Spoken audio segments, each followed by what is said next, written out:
Bismillah ar-Rahman ar-Rahim, Permanent Values, Part 14b. If we remember, this is the third part of this permanent value. The Quran itself is a permanent value.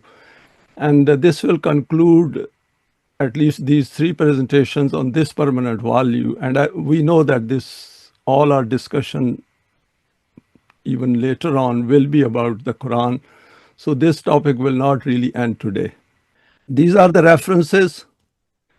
And I've noted here the human self and Allah, and excerpts are taken from this book. So all the page numbers which are given on those slides are from this book. I've taken it from the last chapter of that book, which is about Allah. And this is our contact.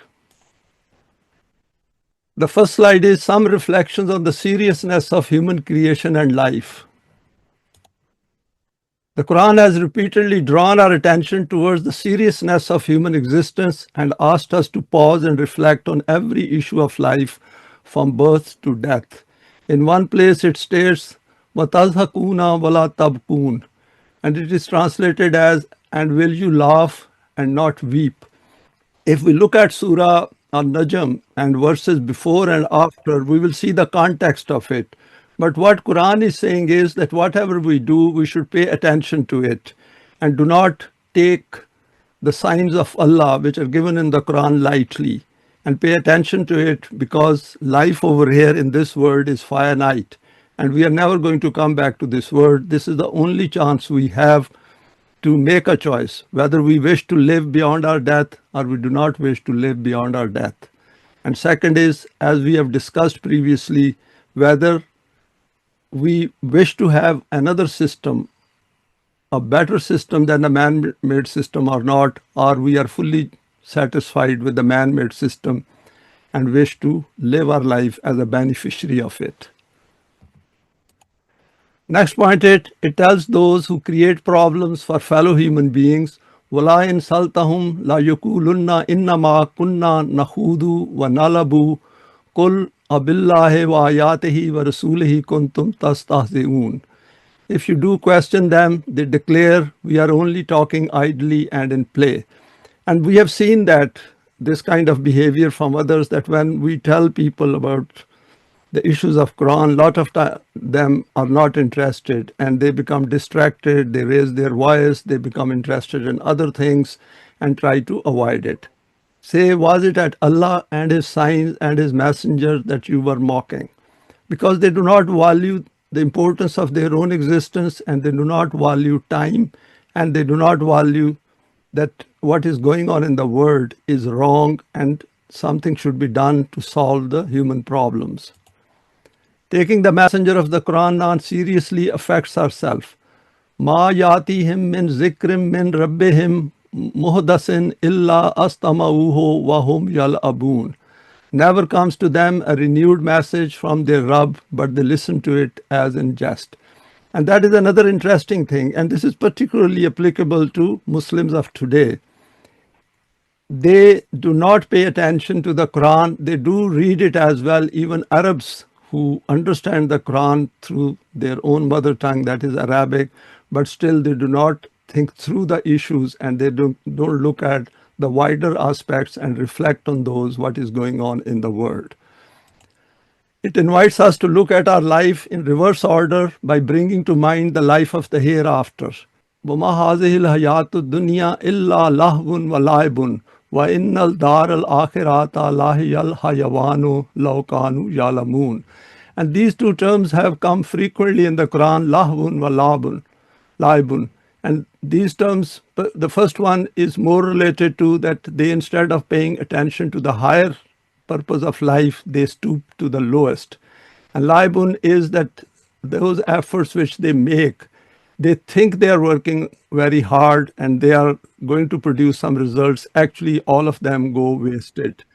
And this is what is going on in the world. For example, a lot of time is spent on sports and entertainment and on useless talking and conversations and all types of events which produce nothing. They are of no use to yatim and miskin in the world. So what Quran is telling us is that rise above the animalistic level, rise above your biological level, create a new life, and then come together and work towards a system of deen. And that will tell you that there is new life created within you, and all of that is based on knowledge. It is not something which cannot be understood and comprehended. What is the life of this world but amusement and play? But verily the home of the hereafter, that is life indeed, if they but knew. And the last point on this slide is the Mu'mineen are instructed to acquire a very high level of self-consciousness. And that is what it means to become alive. That the problems and issues which non-Quranic minds can see, we have to rise above that level. And what they cannot see, we should be able to see that. And Quran says, فَذَرْهُمْ يَخُودُوا وَيَلْعَبُوا حَتَّى يُلَاقُوا يَوْمَهُمُ الَّذِي يُوعَدُونَ. So leave them to babble and play until they meet the day of theirs which they have been promised. And this is another way of telling us, those who have come to the Quran as students of the Quran and who are interested in the system of deen, that you should create that kind of capacity, that kind of ability within you, that kind of a strength within you, that you should be able to move away from these people as well, intellectually as well as physically if required. If there is something unavoidable situation, like we are working in a man-made system, we have to interact with everyone else in order to earn our living. But at the same time, we should be extremely conscious of the passing time and spend that time in order to enhance our own understanding. Even by observing these congregations of non-Quranic minds, we can learn a lot and see how human beings function when they are not guided. And all these verses should come to our mind. Next slide is, there is a lot of emphasis on reflection and reasoning. Now, I have included this part of the Quran where Quran puts extreme emphasis on reflection and reasoning and rational thinking, because that is the purpose of our life. That is why we have been given this metacognitive abilities, that is thinking about thinking, in order to make sense out of the world in which we are living. And we should be able to make sense out of the world from the perspective of non-Quranic minds as well as from the perspective of the Quran itself. The Quran repeatedly draws our attention to grow out of our animalistic, that is biological mode, in order to come to grips with the higher purpose of human creation. And Quran says over here, this is a very famous verse which is often quoted even under religious domain. قُلْ إِنَّمَا أَعِظُكُمْ بِوَاحِدَةٍ أَن تَقُومُوا لِلَّهِ مَثْنَىٰ وَفُرَادَىٰ ثُمَّ تَتَفَكَّرُوا مَا صَاحِبُكُم مِّن جِنَّةٍ إِنْ هُوَ إِلَّا نَذِيرٌ لَكُمْ بَيْنَ يَدَيْ عَذَابٍ شَدِيدٍ. Say, I do admonish you on one point. And now, after understanding the Quran, we should be able to do it. That you do stand up before Allah in twos or alone, and reflect within yourselves. Your companion is not possessed, because people who come to the Quran and become mu'mineen, muttaqeen and salihin and muhsineen, others who do not share their value system, they think that this person has gone mad, he's gone insane, he's become very religious as well. Whereas we know there is a huge difference between those who become religious and those who come to the system of deen. And we can see that, for example, within the domain of Tolu Islam. He is no less than a warner to you in face of a terrible penalty. So what Quran is saying is that do not stop telling others, because by telling others, we reflect, we think, we also increase the level of our own understanding. Next is, though the field of intellect and reasoning is that word, that is physical domain, which can be grasped in the domain of tangibles, however, the Quran has also brought into it another dimension of the life of the hereafter. And this is another very interesting point which I found in Tabweebul Quran, where we know that when we are using our five senses, we are actually concentrating on the physical world and drawing our own conclusions from it. What Quran is saying over here is that there is more to it. It is not just physical. Your existence is also non-physical. That is, you have metacognitive abilities to think about thinking. And that is where then we look at the signs which are spread all around us in the universe, and then draw those conclusions which the Quran is asking us to draw, and as a result we enhance our own understanding. And over here Quran says, and these are two verses, that is 219 and 220. If we remember, 219 is the one which includes that permanent value, where Quran says, Yasaluna ka maza yunfikun kulul af, that they ask you what they should make available for others, and Quran says what is beyond your need.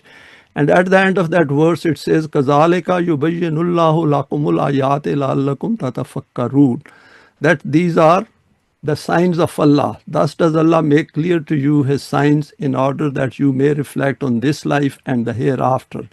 And the next verse starts with this piece, Fid dunya wal akhirate, that you should look at it from both this word's point of view and also its extension, which is the next word.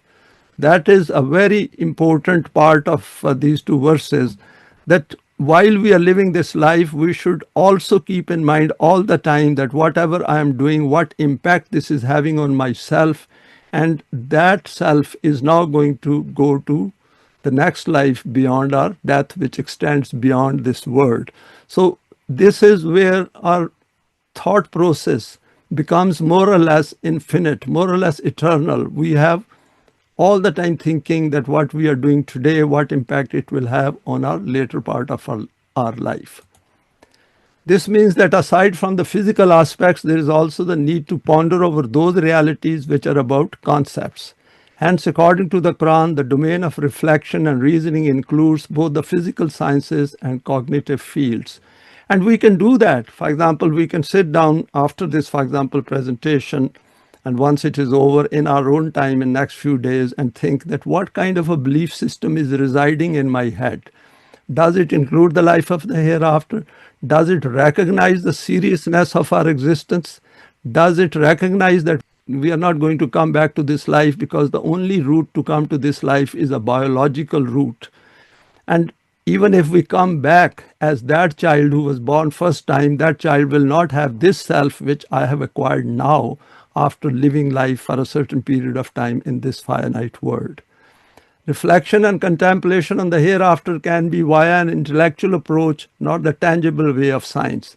Similarly, reflection and reasoning about the human self will also be via the intellectual manner. So we should not discount our cognitive abilities. These are the only asset we have which we can use together with our body to acquire new life within us and to develop ourselves further.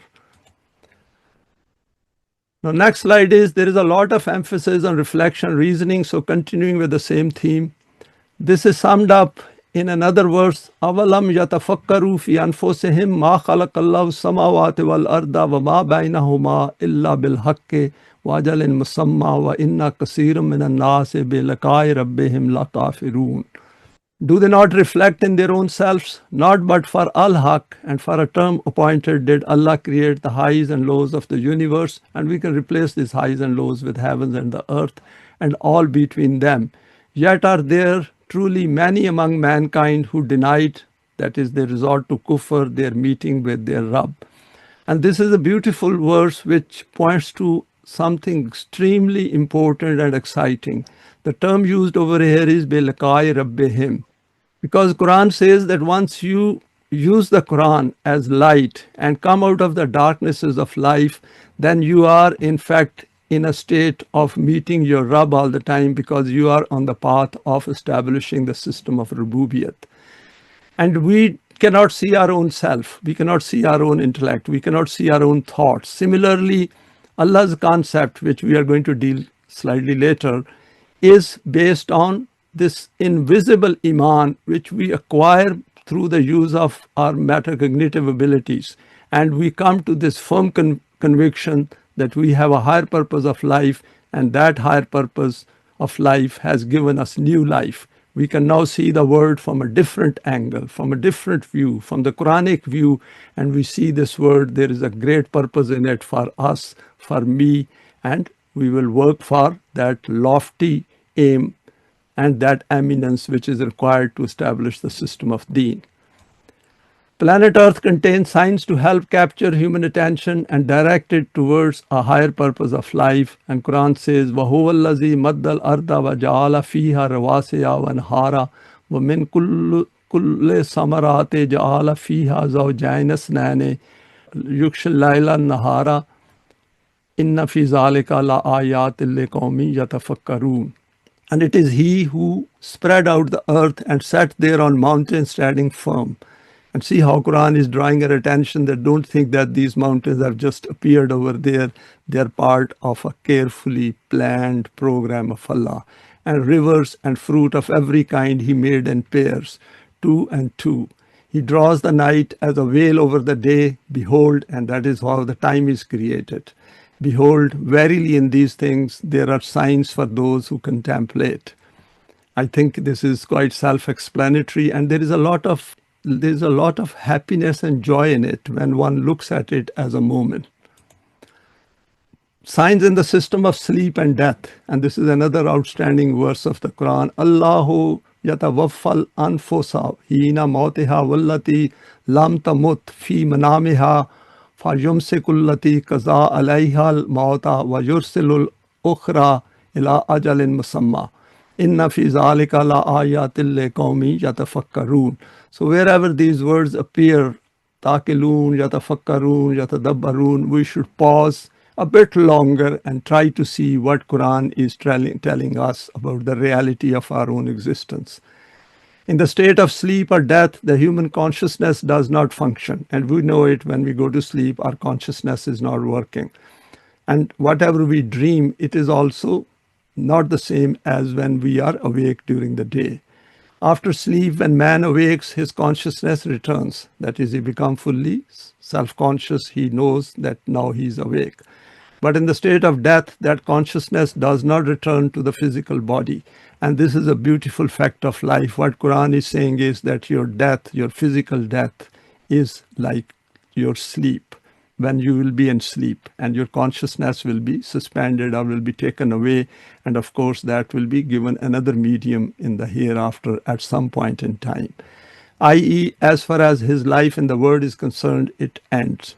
In both these situations, when consciousness is not functioning, man cannot make use of his choice and intent. Verily, in this are signs for those who reflect. There's a lot in this verse which we need to reflect further. We had covered this aspect in one of our previous presentations. But over here, if we look at it, it answers a lot of our questions regarding death. First is that it says your death is like sleep. So all those religious concepts of punishment in the grave and all those are nonsense. They have nothing to do with the reality of our existence. And second is, Quran is saying that your consciousness has the ability, it is an entity in itself. All it requires is another medium to become effective again. So Quran says that if you are given first body, first biological self through a procedure, following the same kind of a procedure, you will be given another medium to go on to the next life. Now we go to the next slide. Allah of the Quran, some salient aspects. As I said at the beginning that this is taken from the book, The Human Self and Allah in Urdu, we know Mano Jazda. The foundation of the Quranic teaching is there is no God or Ilah except Allah. And we can look at this book. If we go back to the book at the beginning, the whole concept of Ilah is explained. And in nutshell, it is that someone whose laws should be obeyed, whose protection should be sought. But if we take this Ilah as deity, as a God, which others, the non-Quranic people have, then it will mean those desires, those wishes, those human beings whom they follow in the world in order to live this finite life. So these are two different concepts and oppose each other. Although it is a short sentence of 4 words, if you examine it closely, all 4 corners of the universe have been enfolded in it, because it points to a supreme reality, that what Allah is and what it means to accept Him as our model. And if we move away from that, what loss we suffer and how we destroy our own life. There is no such being whose laws should be obeyed, but yes, there is the one being of Allah. Whatever has been written in the previous pages, that is of that book, it's an outstanding book, and we should go through it in our own time, maybe in parts and maybe over 1 year or 2 years, but it is worth it. And other than this, whatever supreme attributes are noted in the Quran are the high edifice of this established foundation, the encircling sphere of this focal point, and the flourishing and evergreen interpretations of this truth. Take each single pristine attribute of Allah and keep putting it in place of an ilah. One by one, every aspect of the Quranic teaching will keep becoming complete. Other than Him, no one possesses the authority of Rububiyat. Other than Him, there is no creator. And when we say creator over here, it means that He creates from nothing. Whereas Quran has called Allah as Ahsanul Khaliqeen, that His creation is complete, is in every aspect, is in its extremities, displays the various attributes of character and beauty. But human beings also have been given certain creative abilities, that is, they create from already things provided to them. For example, the world in which we are living is at the disposal of man as a creator. Other than Him, no one has any power. The fountains of rizq are solely in His control. Other than Him, governance belongs to no one. Serving anyone other than Him is not legitimate. It's a very powerful paragraph, and which is pointing to this fact that we should give it a try. We should look at it as the Quran is saying and following the Quranic guidance and see where we end up by moving away from the man-made system. But the issue is that we have to convince ourselves by acquiring Iman first. Continuing with the same,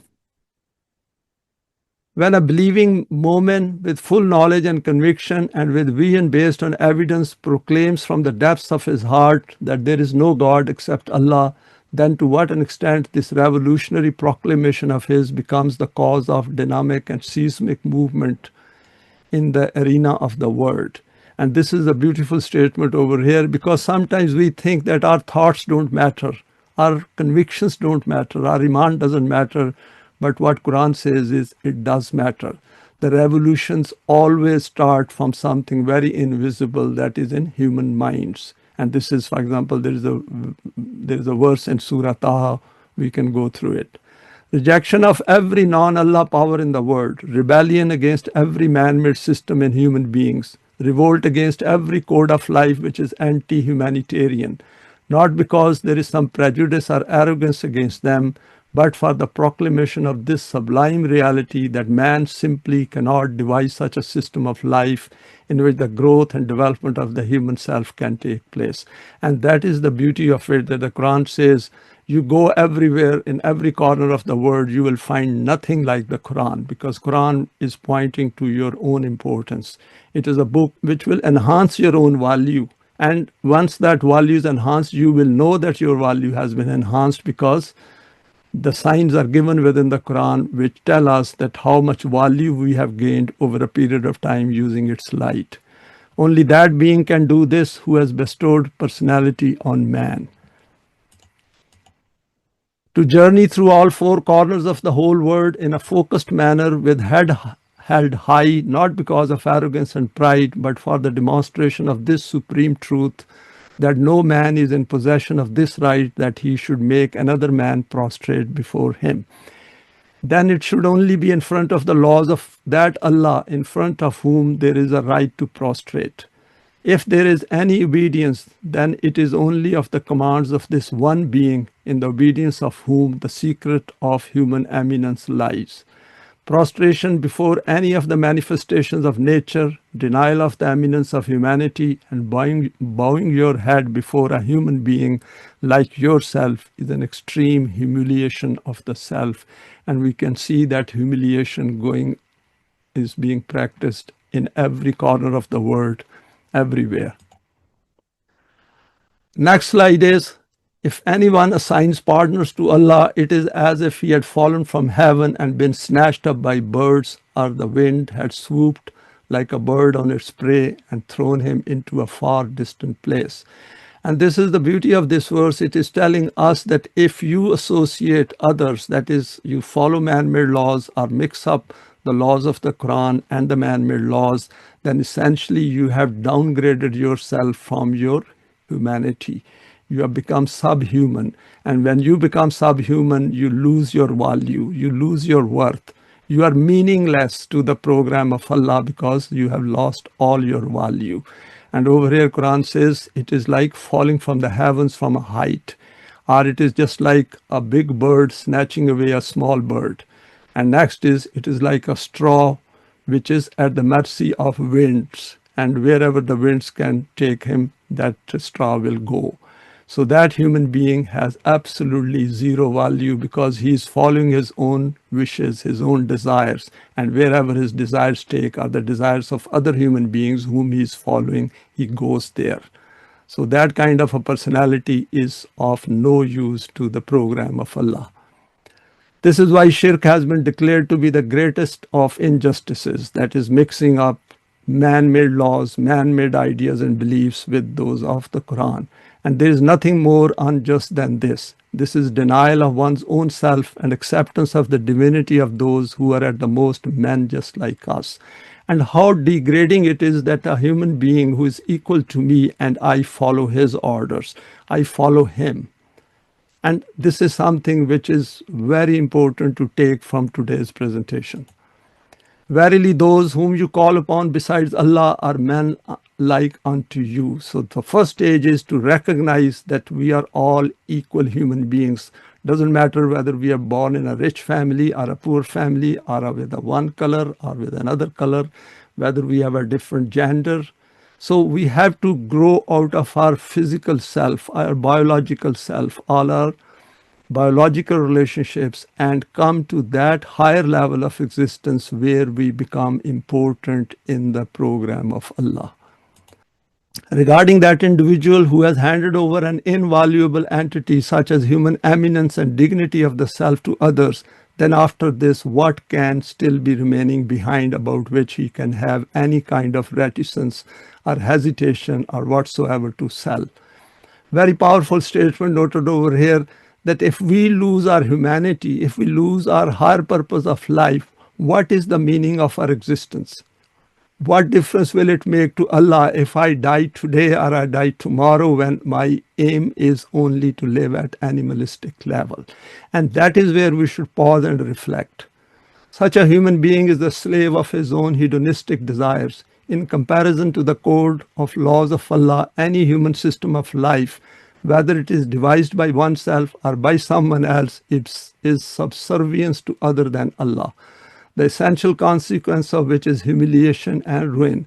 And this humiliation and ruin is inbuilt within each one of us. Those who try to enslave others and exploit others, they also come down from human level and even worse than animals. And those who obey them and do not even know that they are obeying them are also in a worse situation. The individual who has iman in the immutability of Allah's laws confines all worldly and intellectual forces within the shores of this great and supreme code, takes the arc of life steadily towards that paradise where there is no kind of fear and grief. And it is worth trying. Once we, as Quran says, وَمَنْ يَكْفُرْ بِالطَّاغُوتِ وَيُؤْمِنْ بِاللَّهِ, that after rejecting the system of Taghut, you come to Allah and then see how your inner self changes. In the case of those who say our Rabb is Allah and further stand straight and steadfast, Malaika descend on them. That is, those forces which are lying dormant within them, these come out, these motivate them, and they say, you are not alone. Now you are holding on to the strongest support in the word, that is of Allah. Fear you not, and they say, nor grieve, but receive the glad tidings of the paradise, the which you were promised. And this is that paradise which, if we achieve it right in this world, no one can take it away from us. Next slide is having iman in Allah and denying every power other than Allah. This is the secret of life. This is the true life. Whoever rejects evil and has iman in Allah has grasped the most trustworthy handhold that never breaks, and Allah hears and knows all things. And we have gone through this verse previously as well.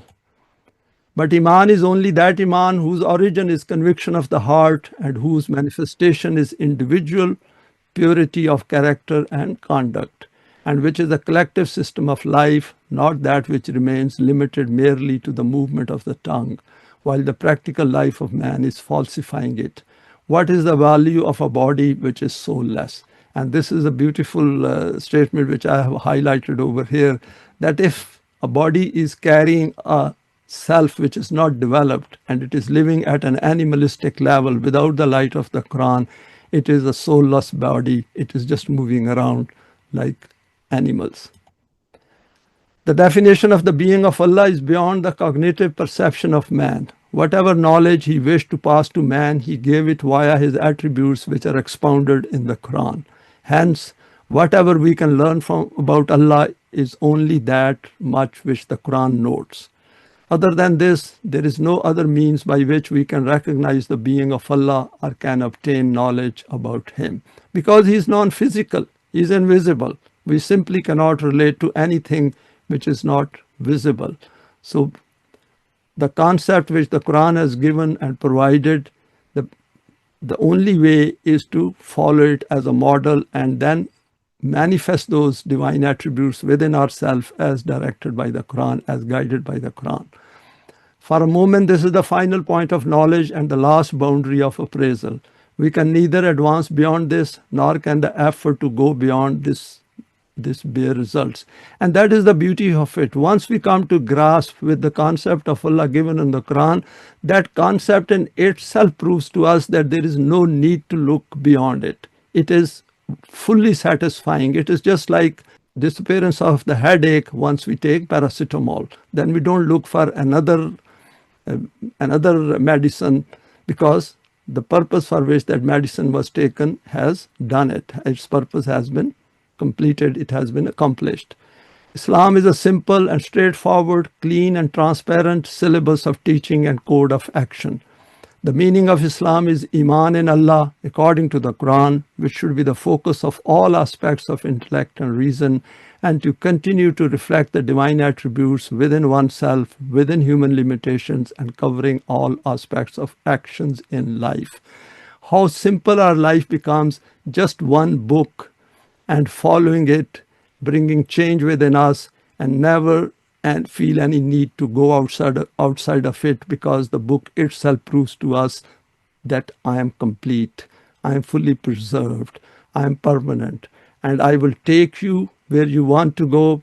And where you want to go is also noted in the Quran, so that you don't have to worry about it where to go, because the destination is also well defined. Next slide is, whatever is said about Allah out with the Quran is a conjecture of the human mind. The true Allah is He about whom the Quran has declared, such is Allah your Rabb, to whom belongs all dominion. And those whom you invoke besides Him have not the least power, not even equivalent of an atom. When the consciousness of man opened its eyes, he remained wandering in search of that point on reaching which he could then say with full conviction and assurance that this is Allah. This was the ultimate end of his curiosity and the eminence of his humanity. In search of this ultimate aim, for eons he wandered and searched through deserts and jungles. But the human mind alone could not find the secret of this objective anywhere, neither in the schools of Greece, nor in the firehouses of Persia, nor in the temples of India, nor in the cloisters of Rome. And this is still going on.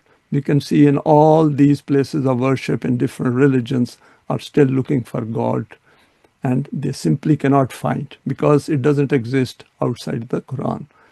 Whenever and wherever any sound of the eternal melody of Allah's wahi reached the ears, signs of vivacity in his eyes and of illumination on his forehead began to sparkle, because he got new life. The moment one acquires new life from the Quran, he knows that he has got new life. The change within him or her points to this fact that I am now alive. Previously I was dead, I was living under darkness. And now all those things which were in dark are becoming clear to me right in front of my eyes. But as soon as that sound vanished, he again became lost in the same valley of bewilderment, because those people in the past abandoned the light of Wahi. This continued to happen until that time that these eternal melodies of these scattered songs became enfolded into such a real instrument which became the guiding voice of the caravan of humanity. The name of this truth-bearing instrument is the Quranul Azim, the exalted Quran. The last slide on this topic, for the first time, the Quran informed man that Iman in Allah is the foundation for Iman of man in his own self. Because recognition of our own self, the recognition of that divine energy within us, which gives us choice and intent, is the starting point of that. And that is our effort on this platform, to go over it again and again till we can recognize it very clearly. And not only recognize it, but we also notice the changes which are taking place through our own efforts, our own thinking within us through solid deeds. And the meaning of Iman of man in his own self is Iman in this fact: man is not just the name for his physical body. Other than the body, he also possesses another entity which is called the human personality. And Quran calls it nafs. If suitable development of the human self takes place, then those attributes continue to come alive within the confines of human limits, which in relation to Allah are called the balanced attributes. This sentence over here, which includes this human limits, it does not mean that the Quran is defining any upper limits, because what Quran is saying is that on Sirat-e-Mustaqim we are following behind Allah himself. That means our self does not have any upper limits to acquiring these divine attributes within us. How good we can become, there is no limit to that. How truthful we can become, there is no limit to that. How generous we can become, there is no limit to that. How alive and hardworking we can become till we die is up to us. So it is our choice. So Quran is not laying down any limits in this world and also any limits for the next word. And this is the beauty of the Quran, telling us that the divine energy which you have, the nafs you have, is an extremely powerful force which is kept in you. A self which is developed in such a way remains alive after the death of the physical body, and in order to traverse further evolutionary stages, sets out on the journey of the world of the hereafter. And we should be able to imagine it as well. Whatever problems we are facing in this world under the man-made system, still our imagination does not stop functioning. We can think about it. We can think about the joys and happiness of this kind of self-development right in this life. This kind of development of the human self takes place within that society which is shaped according to the divine laws, that is the Quranic system of life. This society is responsible for ensuring the provision of all necessary means for the nourishment of the body and the selves of all individuals of humanity. So our job is to acquire that understanding, that vastness within ourselves, which should be able to understand the human problems and their solutions as put forward by the Quran, and then working together on this path. Last point is, without this kind of system of society, man lives a life of hell, and we can see the word of 2025, both in this world and in the life of the hereafter also. So we should understand very clearly right today that if I have not acquired that developed self using the guidance of the Quran, then myself cannot enter into further evolutionary stages after death. Some salient aspects needing our attention. So over here in these slides, what I have covered are some other important aspects from the Quran. We need to keep reminding ourselves that whatever has appeared in the Quran is permanent, established, immutable, and I should add another word, preserved for all times. There can be no deletion or addition in it, or change and alteration. There cannot be any code of life for Muslims other than this. So if we call our Muslims, then we have to come to the Quran and stay within it, explore it, apply it, establish the system of deen, work towards it, stay together. And that is what defines a Muslim. Muslim is defined by the Quran, period. Introducing any change in the Quran will lead to a failure to draw benefit from its value system, which means no system of deen can be established. And over here, this verse, وَإِذَا تُتْلَى عَلَيْهِمْ آيَاتُنَا بَيِّنَاتٍ قَالَ الَّذِينَ لَا يَرْجُونَ لِقَاءَنَا بِقُرْآنٍ غَيْرِ هَذَا أَوْ بَدِّلْهُ قُلْ مَا يَكُونُ لِي أَنْ أُبَدِّلَهُ مِنْ تِلْقَاءِ نَفْسِي أَنِّتَّبِعُ إِلَّا مَا يُوحَى إِلَيَّ إِنِّي أَخَافُ إِنْ عَصَيْتُ رَبِّي عَذَابَ يَوْمٍ عَظِيمٍ. But when our signs are rehearsed to them, those who rest not their hope on their meeting with us, and this is the beauty of it, if we do not want to meet with Allah, inverted commas, that is, want to have the benefits of the system of Rububiyat, say, bring us a reading other than this or change this. Because they feel uncomfortable with the Quran, they want to mix it up. And that is why this whole plethora of Ahadith literature is created to stay away from the Quran. And who is suffering? They themselves are suffering. They are humiliated all over the world, and they still do not know that they are being humiliated, and they are living a subservient life, a life which is slave of their own desires. Say, it is not for me of my own accord to change it. I follow nothing but what is revealed to me. If I were to go against my Rabb, I should myself fear the penalty of a great day. And we should remember that these words are said by the last messenger of Allah. And now we have to say that if we go against the Quran, then we will also suffer.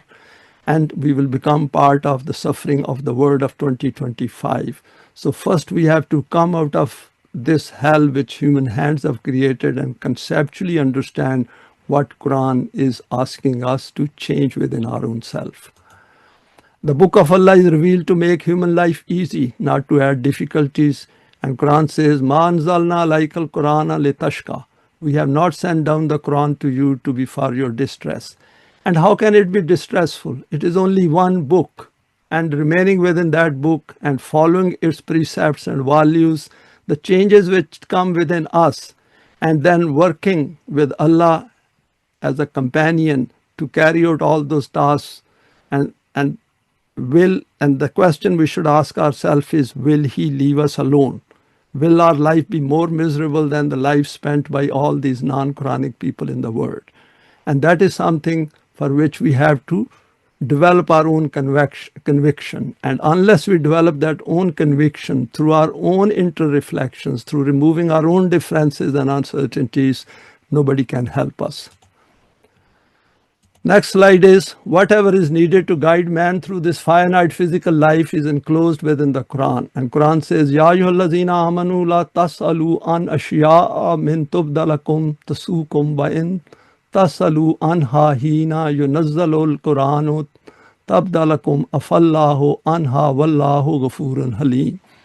Now this is one verse whose reference we should keep in mind all the time, because it is revealing an extremely important aspect of our life and about the Quran.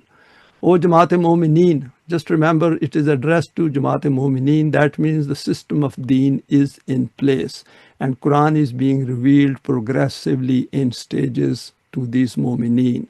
That means if we establish the system of deen, this verse will provide us that guidance and guideline that it has to be progressively, step by step followed, and we should know what is applicable at every stage of that system of deen. Do not insist on asking about those things, the details of which are not provided by us, that is by Allah. If the details of those are also made clear, then they will become immutable and cause problems for you and will not meet the needs of the time. So that means whatever has been revealed in the Quran will meet the needs of all times. See how easy it is making our life. We don't have to worry too much about the other laws, that is man-made laws, which keep changing. And as the Quran is being revealed, these matters will be caused to be revealed. Whatever has passed in the past, we overlook it. And we know that all previous people of the book, they invented, fabricated, and as a result, what happened? they suffered as a consequence at the hands of their own fabrications. And exactly that has happened to the Muslims of today, that they have fabricated all these books of ahadith and see the hell in which they are living because of going against this verse. Take care in the future. Allah is Ghafoor and Halim. And these are two beautiful attributes which have appeared over here, and these point to a very vast world of facts under the system of deen. Ghafoor means that you will get all the protection which is required by following the Quran and what is being revealed or what has been revealed. Halim means stay within the Quran, and it has the tolerance. It is good enough for you to provide you security in this life as well as the glad tidings of the word of the hereafter. And if we look at these two, using the human self and Allah, the book which I have referred earlier, we can figure out more under these two attributes of Allah. And we have to also manifest these two attributes within our human limits in the system of deen. That means we should understand these right now before the system of deen is established. Included in the Quran are all the examples which help to comprehend its guidance. And Quran says, وَلَقَدْ ضَرَبْنَا لِلنَّاسِ فِي هَذَا الْقُرْآنِ مِنْ كُلِّ مَثَلٍ لَعَلَّهُمْ يَتَذَكَّرُونَ. We have put forth for mankind in this Quran every kind of parable in order that they may receive admonition. What a powerful verse telling us that there is nothing left out of the Quran, and whatever situation you are faced in the world, you will be able to find something to resolve that issue. You will find a value, and then you can put your heads together and come to some conclusion through mutual consultation. No need to pursue quick results, and that is another important aspect. فَتَعَالَى اللَّهُ الْمَالِكُ الْحَقُّ وَلَا تَجْعَلُوا وَلَا تَجْعَلْ بِالْقُرْآنِ مِنْ قَبْلِ أَنْ يُقْضَى إِلَيْكَ وَحْيُهُ وَقُلْ رَبِّ زِدْنِي عِلْمًا. High above all is Allah, Supreme Al-Haq. So these are two, again, attributes of Allah.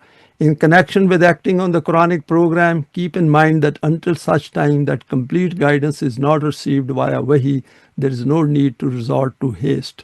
And that is an important instruction for us, that Quran takes us progressively through its guidance. That is, first it wants us to bring a change within ourselves after acquiring Iman. And we have gone over it, this aspect that coming together is the second step. And the third step is to create mutual respect and affection for each other. That is, allafa baina qulubikum. And unless that affection is created, that misunderstandings, those differences are removed, you cannot move on to the next stage.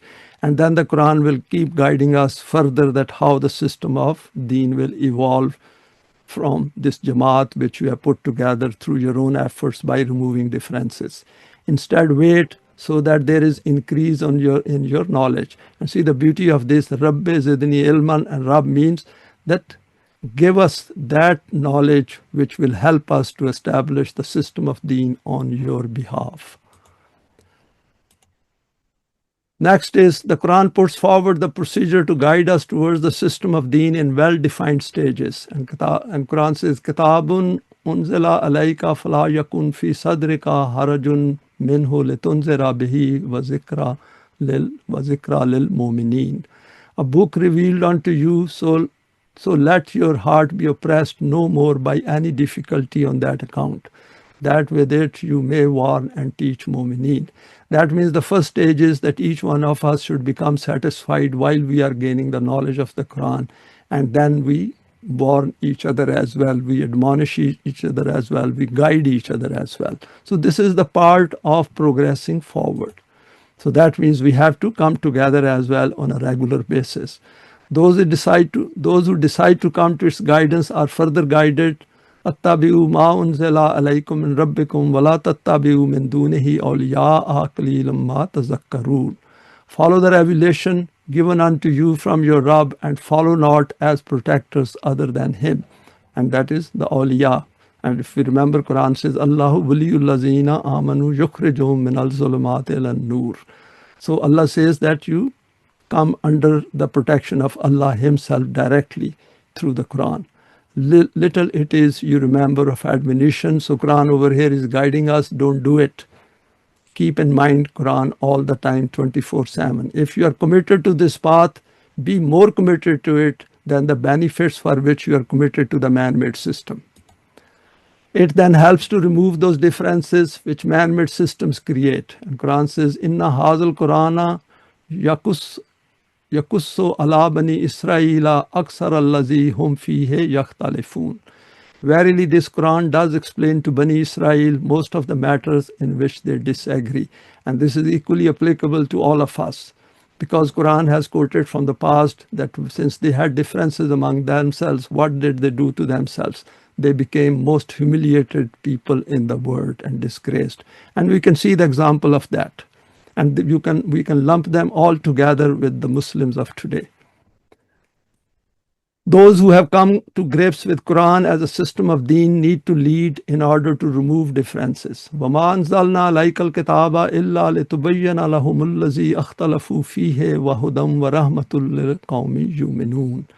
And we send down the book to you for the express purpose that you should make clear to them those things in which they differ. Now, we know that the Quran emphasizes a lot on removing differences, because if we live with those differences, we simply cannot be united. And differences mean that within our heart and mind, we have certain reservations about anything we do.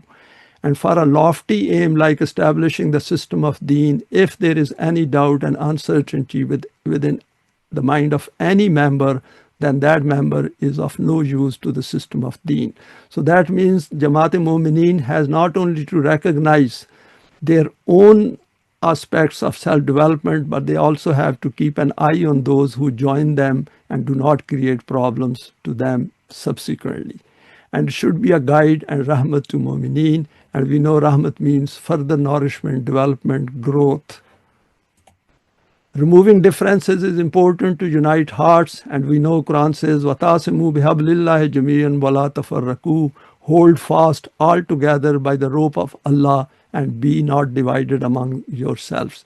Because if you're divided and if you have reservations about your aim, about your goal, then you simply cannot give your best to those efforts. The next slide is, under Deen, all matters are referred back to the Quran. Mu'mineen managing the system of deen do not manage it mechanically. And this is extremely important, that we don't do it mechanically. That means we just don't do it just like we read our rituals or we display in our rituals. We do it thinkingly, rationally, paying full attention consciously. People guided rationally on every matter. So not only that we know ourselves that we have accepted Iman through the core of our heart and mind, and also pass it on to others and explain to them rationally so that their hearts and minds are also fully devoted to this system. Since the system revolves around the Quranic concept of Allah and the hereafter, hence it brings balance in the human thinking, where the emphasis is to take care of the needs of others, because it takes away that impulsiveness, that hurry, that greed, that makes us think that, oh, I'm not left behind, I wish I have more than others. All those things have to be addressed within the system psychologically, so that people know that the life does not end with death. There is a higher purpose of life, and Allah is there to provide full help, that is through His laws and values, to the system of deen.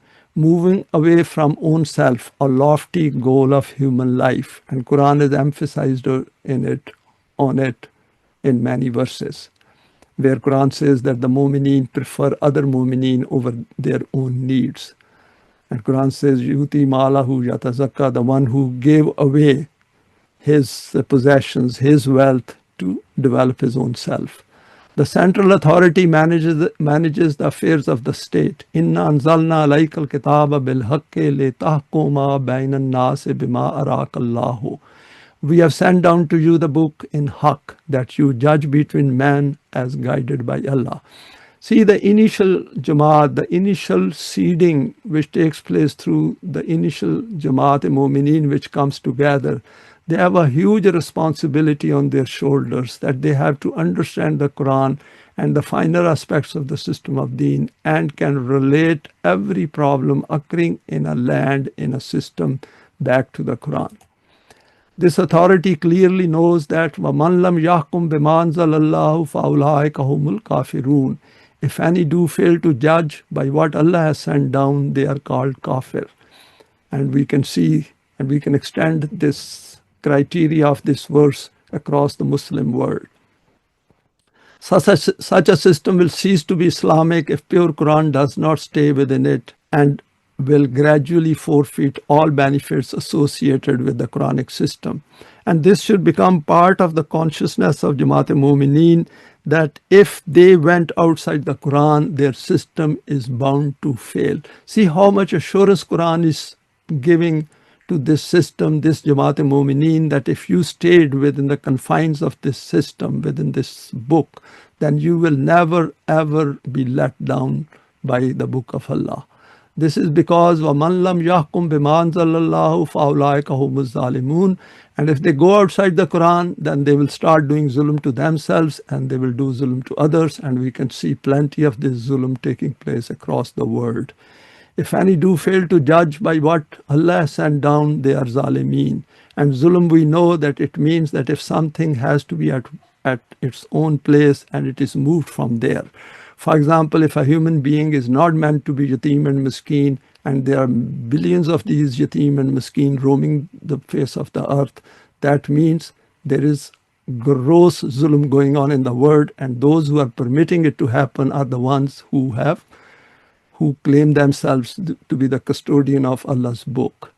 In another verse, they are called fasiqeen, and fasiqeen means that if human beings are meant to be something and they do not become that, that means they are fasiq. They are supposed to carry out responsibilities of Allah in this world, and they do not carry out that. They do not even make an effort of that. They are all fasiqeen, zalimeen, kafirun. Reminded that Quran says, وَنِحْكُمْ بَيْنَهُمْ بِمَا أَنزَلَ اللَّهُ وَلَا تَتَّبِعْ أَهْوَاءَهُمْ وَاحْذَرْهُمْ أَنْ يَفْتِنُوكَ عَنْ بَعْدِ مَا أَنزَلَ اللَّهُ عَلَيْكَ. And this he commands, judge you between them by what Allah has sent down, and follow not their vain desires, but beware of them lest they beguile you from that which Allah has sent down to you. So this is another important aspect, not only that Jamaat-e-Mu'mineen has to be an expert in what Quran has revealed and carry out all those issues where judgment is required, but they also should be very careful that nobody can distract them. This requires very high level of awareness by Jamaat-e-Mu'mineen, hence need for وَأَمْرُهُمْ شُورَ بَيْنَهُمْ. This is not a one-man's task. This is a task of a Jamaat who are expert in various fields, and of course who are fully devoted to the system of deen through the Quran. Their affairs are settled through mutual consultation. Next is reminding about the procedure and process of progressing towards deen as a system.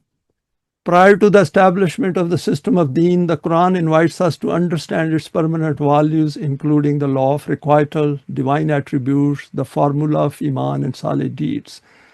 It tells us to look at the word and its functioning according to the divine laws, which are precise, and when these are adhered to, are bound to produce the laid down well-defined outcomes. There is nothing at random in Allah's word. There are laws and scales everywhere. If we do not understand the laws and scales, we should make an effort to learn it, but never pass a judgment that I do not understand that what is going on. Make an effort and find it out, because we will always find some law, some scale, some value behind it. As human beings live their life, their grades are being worked out precisely according to their deeds, that is, whether it is without Iman and with Iman. And if it is without Iman, of course, those grades will be applicable to the man-made system. If it is after acquiring Iman, those will be applicable not only to this life, but to the life of the hereafter.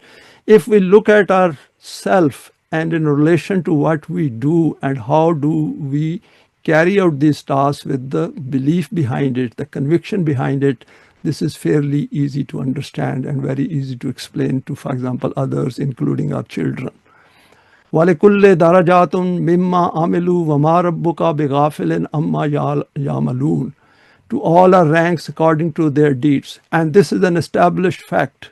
In the light of the Quran, we should develop our consciousness to higher level where we can see the functioning of these laws, scales, and values everywhere. For your Rabb is not unmindful of anything they do. Then invites us to reach a stage of self-development and declare to everyone, Qul ya qawme malu ala makanatikum inni amilun, fasawfa ta'lamuna man takunu lahu aqibatu dare innahu la yuflihu zalimun.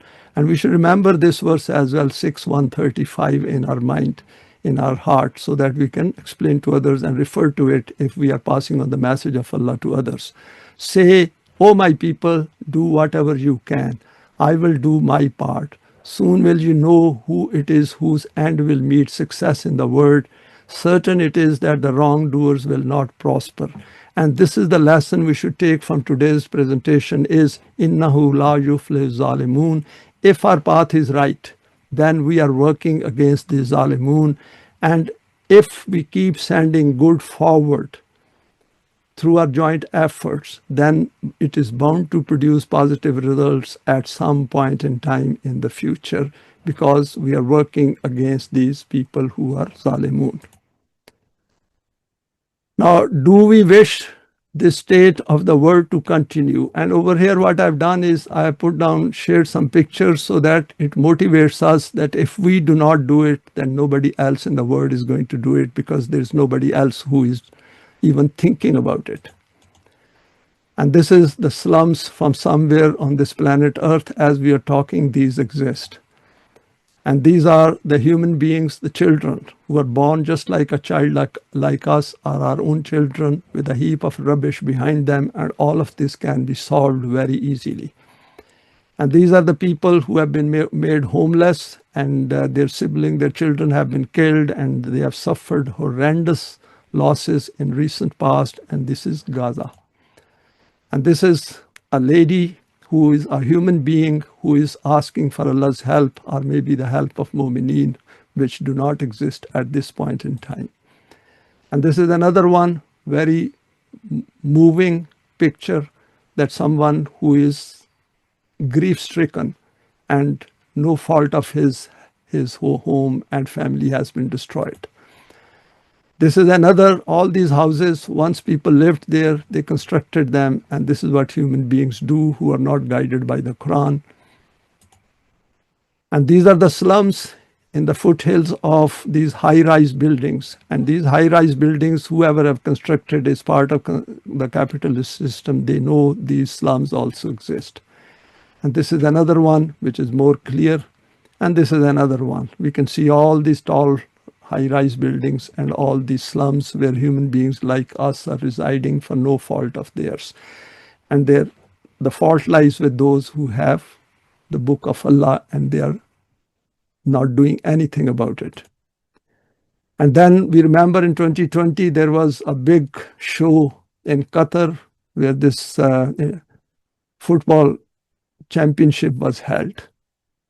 And this is what Lahab and Lab means.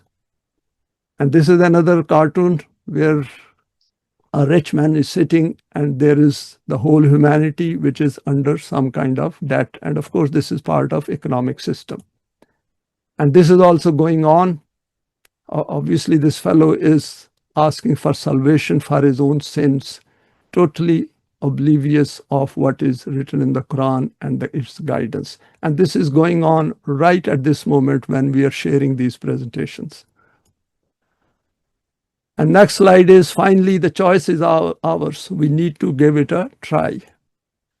There is a human being over here. The picture I picked up and thought that it is in some reflective mood, some kind of pensive mood. I know my choices within the man-made systems. I wish to know about Islam as an alternative system. Where should I start my search? Sectarian versions of Islam, forget it, will get nothing. The Quranic translations will get nothing. Muslim countries will get nothing. And then these Qurans are presented in all kinds of fancy covers. The clear Quran, the glorious Quran, Quran al-Hakim, the Quran, the Holy Quran, the noble Quran, the gracious Quran, because all of these, we can see how beautifully adorned all these covers are. These are to earn some swab and to make Allah happy. And we have just seen that what Allah wants from human beings. فَمَنْ كَانَ يَرْجُو لِقَاءَ رَبِّهِ فَلْيَعْمَلْ عَمَلًا صَالِحًا وَلَا يُشْرِكْ بِعِبَادَاتِ رَبِّهِ أَحَدًا. To meet his Rabb. So if we want to meet right now in this world at this point in time, this is what we need to do. Let him do salih deeds and in the obedience of his Rabb not resort to shirk. And we have gone through shirk briefly earlier. Only Tolu Islam deals with deen as an alternative system to all man-made systems based on the pure Quran. And if we have any doubts, we should explore it, make an effort, find it out. And I will not name anyone, but it's worth putting some effort to find out if there is anyone else in the world who is talking about the system of deen. Thanks for your time and for sharing this today. Please feel free to share it with your contacts. You may like to subscribe for future talks related to the Quranic system of deen.